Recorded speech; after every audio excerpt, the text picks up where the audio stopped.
Assalamualaikum warahmatullahi wabarakatuh. Perkenalkan, nama saya Rizka Afralia Hasan dengan NIM 241080404117 dari kelas D, Akuntansi Syariah. Di sini saya akan menjelaskan sedikit tentang deret hitung dan deret ukur, di mana tugas ini menjadi nilai UTS pada mata kuliah Matematika Ekonomi. Sebelum kita mengetahui tentang deret hitung dan deret ukur, manakalanya kita harus mengetahui terlebih dahulu tentang deret. Apa sih deret itu? Deret merupakan rangkaian bilangan yang tersusun secara teratur dan memenuhi kaidah-kaidah tertentu.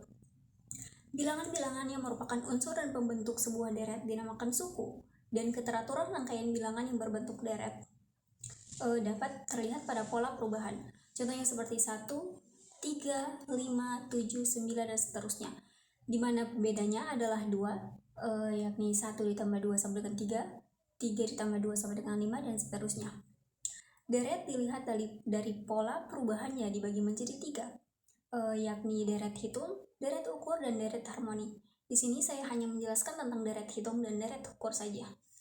Selanjutnya, apa sih deret hitung itu? Deret hitung merupakan deret yang perubahan suku-sukunya berdasarkan penjumlahan terhadap sebuah bilangan tertentu. Contohnya seperti 1, 6, 11, 16, 21, dan seterusnya. Di mana bedanya adalah 5. Yakni 1 ditambah 5 sama dengan 6, 6 ditambah 5 sama dengan 11, dan seterusnya. Untuk mencari nilai suku dalam deret hitung dapat menggunakan rumus Sn sama dengan A ditambah dengan N kurang 1 dikali dengan B, di mana A merupakan suku pertama, B merupakan pembeda, dan N merupakan indeks suku. Sedangkan untuk mencari jumlah nilai suku dapat menggunakan rumus Jn sama dengan N dibagi dengan 2, 2 kurung A tambah dengan Sn atau dengan rumus Jn sama dengan Na tambah dengan N bagi 2 buka kurung N kurang 1 dikali dengan B. Selanjutnya, contoh soal. Pada contoh soal ini kita disuruh untuk mencari nilai suku ke-10 dan jumlah nilai suku ke-10 pada deret 7, 12, 17, 22, 27, dan 32, dan seterusnya. Kita menggunakan rumus A sama dengan N kurang 1 dikali dengan B sama dengan 7 ditambah dengan 10 kurang 1 kurang 5, di mana 7 merupakan suku pertama, 10 merupakan suku yang akan kita cari, dikurang dengan 1 dari rumus, dan 5 adalah pembeda antara 7 ke 12. 10 kurang 1 sama dengan 9 dikali dengan 5 sama dengan 5, dan ditambah dengan 7 sama dengan 52. Selanjutnya, untuk mencari jumlah nilai suku ke-10 yaitu N dibagi dengan 2, buka kurung A tambah dengan Sn sama dengan 10 bagi 2 sama dengan 5, 7 tambah dengan suku ke-10 yaitu 52 sama dengan hasilnya adalah 295. Selanjutnya, kita akan mengetahui tentang deret ukur. Apa sih deret ukur itu? Deret ukur merupakan deret yang perubahan suku-sukunya berdasarkan perkalian terhadap sebuah bilangan tertentu. Contohnya seperti 5, 10, 15, 20, 25, dan seterusnya. Yang pembedanya adalah 2, di mana 5 dikali dengan 2 sama dengan 10, dan seterusnya. Untuk mencari nilai suku dalam deret hitung dapat menggunakan rumus Sn sama dengan A dikali dengan P dipangkatkan dengan N kurang 1, di mana A merupakan suku pertama, P adalah pengganda, dan N merupakan indeks suku. Sedangkan untuk mencari jumlah nilai suku dapat menggunakan rumus Jn sama dengan A buka kurung N kurang Pi pangkat N dibagi dengan 1 kurang P. Di mana contoh soalnya seperti pada berikut, kita disuruh untuk mencari nilai suku ke-10 dan jumlah nilai suku ke-10 pada deret 5, 10, 15, 20, 25, dan seterusnya. Langkah pertama adalah kita mencari nilai suku ke-10 A sama A S10 sama dengan A dikali dengan P pangkat N kurang 1 sama dengan 5 dikali dengan 2 pangkat 10 kurang 1, di mana 5 adalah suku pertama, 2 merupakan penggandanya, 10 merupakan suku yang akan kita cari dengan kurang dengan 1 dari rumus. 5 dikali dengan 2 pangkat 9 sama dengan 5 dikali dengan 512. Hasil dari 2 pangkat 9 yang hasilnya adalah 2560. Selanjutnya pada jumlah sama dengan A, 1 kurang P pangkat N dibagi dengan 1 kurang P. Kita membalikan P-nya menjadi ke sebelahnya, menjadi 5 sama dengan 2 pangkat 10 kurang 1 dibagi dengan 2 kurang 1.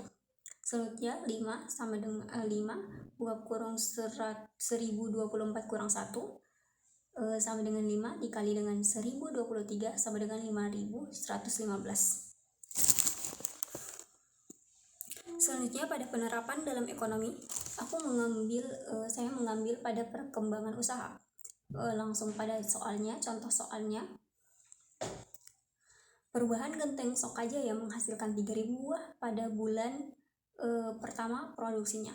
Dengan penambahan tenaga kerja dan peningkatan produktivitasnya, mampu menambahkan produksinya sebanyak 500 buah setiap bulan. Jika perkembangan produksinya konstan, berapa banyak genteng yang dihasilkan pada bulan kelima dan berapa banyak genteng yang dihasilkan sampai dengan bulan tersebut. Diketahui A sama dengan 3.000, di mana 3.000 ini merupakan suku pertama menghasilkan pada bulan pertama. B sama dengan 500 dan N adalah 5 pada bulan kelima. S 5 sama dengan 3.000 ditambah dengan 5 kurang 1 sama kurang 500 sama dengan 3.000 ditambah dengan 2.000, karena 5 kurang 1 4 dikali dengan 500 sama dengan 2.000, dimana hasilnya adalah 5.000. J 5 sama dengan 5 bagi 2 buka kurung 3.000 ditambah dengan 5.000 sama dengan 2,5 dikali dengan 8.000 sama dengan 20.000. Selanjutnya, penerapan dalam ekonomi pada bunga majemuk. Contoh soalnya seperti Nadia meminjam uang di BCA sebanyak 5 juta untuk jangka waktu 3 tahun dengan tingkat bunga 2% per tahun. Berapakah jumlah uang yang dikembalikan pada saat pelunasan seandainya perhitungan pembayaran bunga bukan tiap tahun melainkan tiap semester? Berapa jumlah yang harus dikembalikan Nadia? Yang pertama, diketahui P sama dengan 5 juta, N sama dengan 3 tahun, dan I sama dengan 2% diubah menjadi desimal sama dengan 0,02. Kita menggunakan rumus Fn sama dengan P 1 ditambah dengan I pangkat pangkat N sama dengan 5 juta dibuka kurung 1 ditambah dengan 0,02 pangkat 3 dimana hasilnya adalah 1,2 pangkat 3 sama dengan 1,06128 dikalikan dengan 5 juta sama dengan hasilnya 5.306.40.000, dimana ini merupakan jumlah pelunasan pada jangka 3 tahun. Selanjutnya, perhitungan per semester, di mana M menjadi 2 sama dengan yang tadinya 0,02 menjadi 0,002. F3 sama dengan 5 juta dibuka kurung 1 ditambah dengan 0,002 pangkat 3 sama dengan 5 juta dikali dengan 1,06152 sama dengan hasilnya 5.307.600, di mana ini merupakan biaya yang harus dibayar Nadia pada perhitungan waktu per semester, di mana pembayarannya lebih besar daripada per tahun. Demikian dari presentasi saya. Mohon maaf bila ada salah. Wassalamualaikum warahmatullahi wabarakatuh.